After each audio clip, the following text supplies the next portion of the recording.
ABC 36 Storm Team Forecast.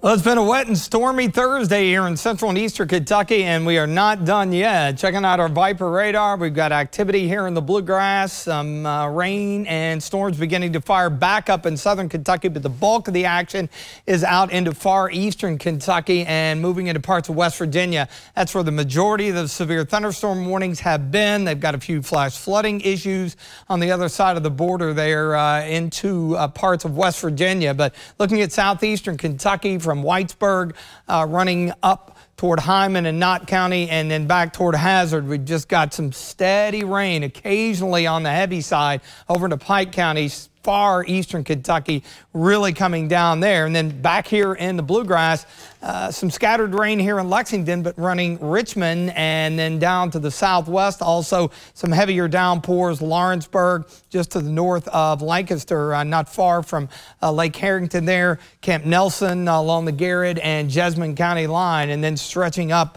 again just to the east of Frankfort. So we've had several rounds of some moderate to heavy rain here in Lexington, and yet another appears to be moving in. And notice all the lightning strikes out here into eastern Kentucky. That surface low is over Ohio and the upper level support kicking in. So East Tennessee, Southwest Virginia, Eastern Kentucky, and especially into West Virginia. Looks like a line of storms really firing up there across the Mountaineer State.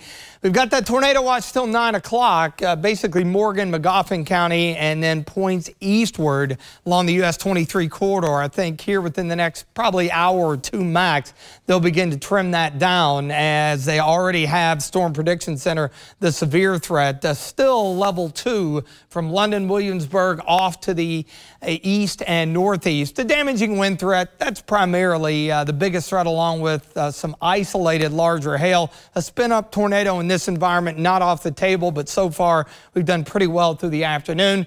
Checking out Mount Sterling, Montgomery County, 64 west-southwest winds, and eventually those winds will shift around to the west and be very breezy tomorrow. You see the low to mid 60s and some cooler air out here to the west. That's going to drift our way. As mentioned, the surface low off to our north with upper level support. And you notice this little spoke of energy on the backside of the low. That's going to rotate in, and that's going to keep the shower chances around.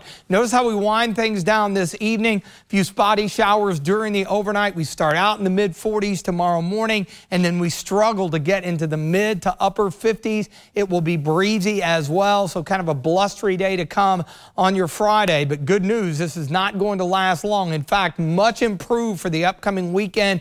Notice we're back into some sunshine on Saturday, 70, as that return flow comes around high pressure over the Gulf of Mexico. Little weak boundary to our north. That'll be close enough for possibly an isolated storm, but I think for the most part we're dry through the weekend and even into the early part of next week.